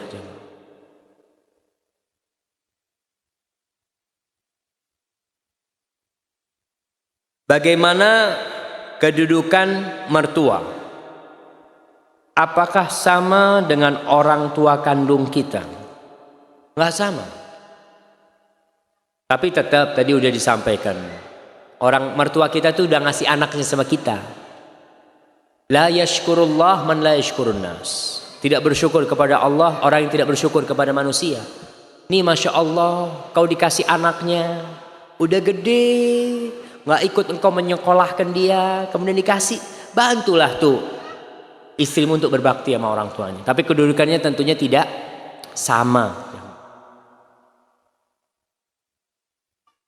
Bagaimana cara menjalin hubungan yang baik dengan mertua? Karena mesti banyak ketidakcocokan, wajar. Ketidakcocokan dengan mertua itu antum berusaha menyenangkan hati mertua. Mertua punya keinginan macam-macam, kita nggak cocok, ya berusahalah dengan mendoakan dia. Al-Imam Syafi'i rahimahullahu ta'ala, dia mengatakan sebuah obat untuk banyak penyakit. Kita punya permasalahan apa nih obatnya? Salah satunya kata Imam Syafi'i, wa in kathurat uyubuka fil baraya wa sirruka an yakuna lahu ghita'u tasattar bis sakha'i fa kullu aibin yughatihi kama qila sakha'u. Kata Imam Syafi'i, kalau engkau memiliki banyak kekurangan di muka bumi ini, ingat kekuranganmu harus kau tutupin supaya orang nggak tahu. Kau tutupinlah kekuranganmu. Terus gimana nutupinnya? Tutupin kekuranganmu dengan suka berderma, suka berbagi. Orang tuh kalau punya rezeki dia bagi, ini macam orang lupa dengan kesalahan kita. Maka bismillah antum berbuat baik sama orang tua, punya rezeki ingat sama mertua, alhamdulillah ini aku punya ini itu, insya Allah. Yang awalnya tidak cocok, lama-lama orang tua ngomong insya Allah cocok karena sama menantu kayak gini nih cocok. Ya kalau antum baik sama mertua.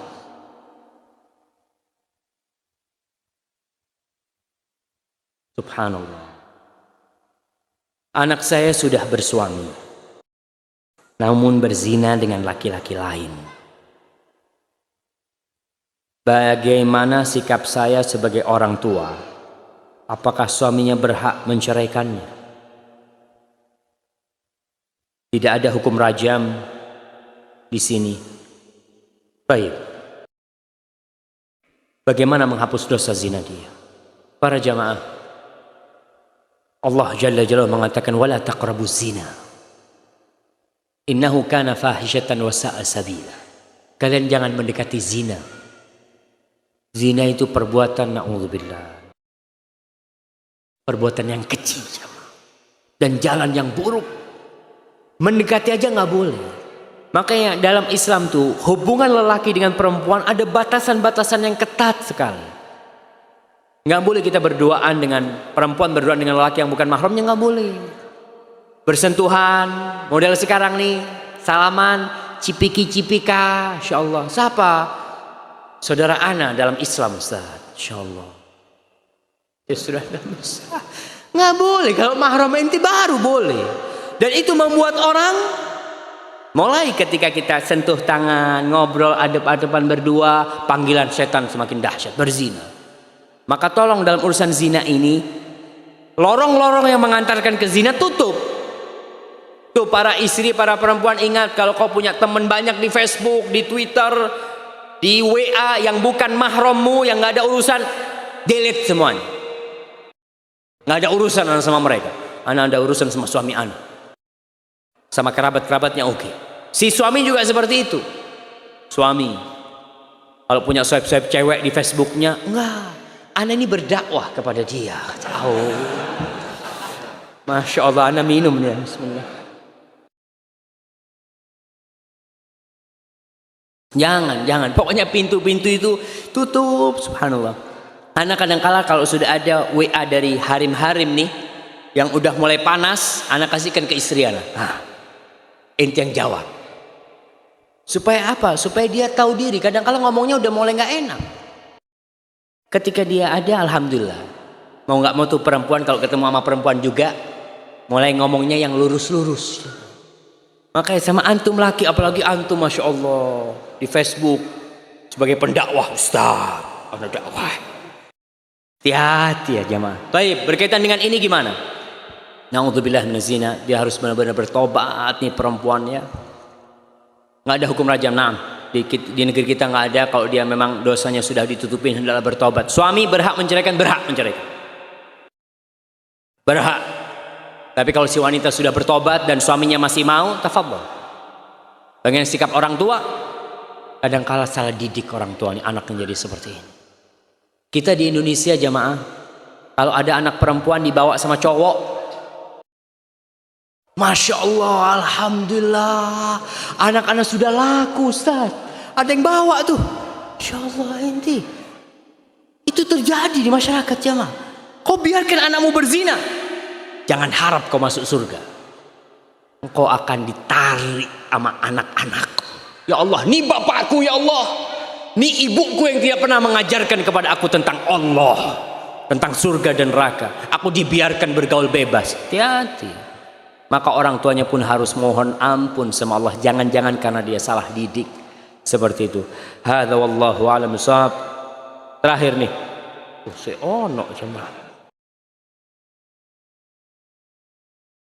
Nah, mana yang didahulukan antara melunasi hutang-hutang orang tua atau menikah? Mengingat anak sudah kebelet nikah. Antum nikah cari yang murah, antum nikah cari yang maharnya murah, antum lunasi hutang orang tua antum. Atau antum lunasi hutang orang tua antum, antum nikahnya kredit. Boleh, antum ngomong sama mertua, "Syuf, ana duit belum punya, gimana kalau maharnya kredit lah. Ana kredit 10 tahun nggak apa-apa." Nggak apa-apa kalau ada mertua yang mau. Nah, jemaah. Dan kadangkala walimah ini orang besar-besarin. Walimah itu tidak harus di gedung jamaah.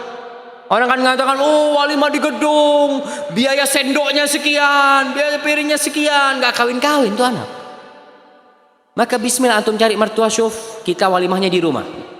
Panggil apa? Sate Madura. Iya. Antum walimah di rumah, undang 100 orang, panggil sate. Dof, kasih semua walimahnya anak. Besok 100 orang lagi kita panggil, bakso. Boleh walimah. Cuma kita sekarang jadi bangga-banggaan walimah itu. Ente habis berapa? Ya nggak banyak sih, 120 juta. Allahu Akbar. Dapat 2 bulan cerai. Ya Allah, 120 juta. Maka hati-hati jamaah. Antum nikah cari yang murah dan antum lunasin hutang orang lain. Nah Ustaz, mohon dijelaskan poin-poin muamalah dengan ibu yang berpindah agama. Wasahib huma fid dunya ma'rufa. Kesian tuh orang tua antum kalau pindah agama, kadang-kala gara-gara nikah lagi, gara-gara bergaul sama orang. Antum tetap wajib berbakti sama keduanya dengan berdakwah dan doakan orang tua antum dapat hidayah.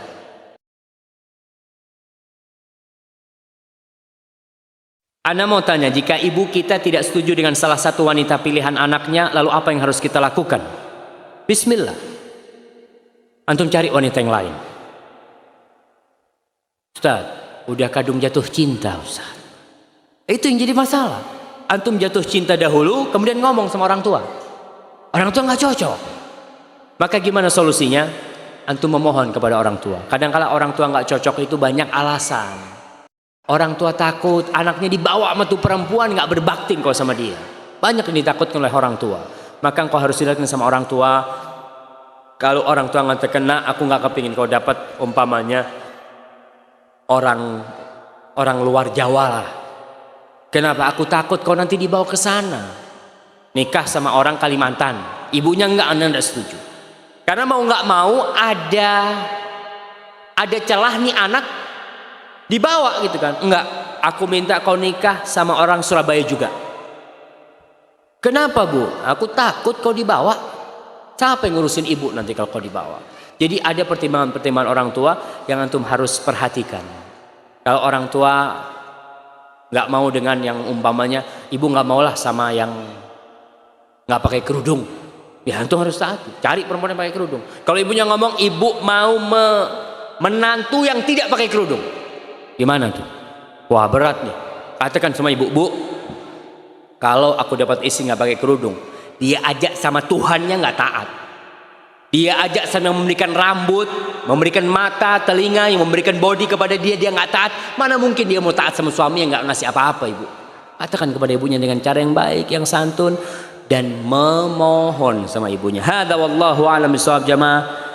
Itu yang bisa kita kaji pada kesempatan kali ini. Ana mau kasih hadiah. Sebutkan 4 perkara berbakti kepada orang tua yang meninggal dunia. Antum sudah dapat hadiah belum? Baik. Mendoakan, menyambung silaturahim.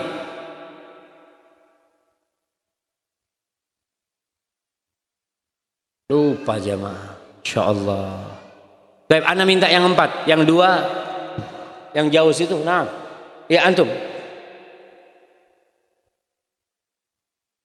Sedekah jari buat orang tua. Banyak istighfar. Nyambung silaturahim.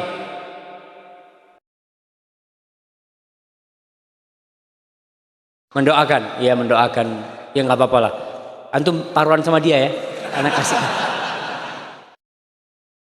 Baik. Pertanyaan yang terakhir.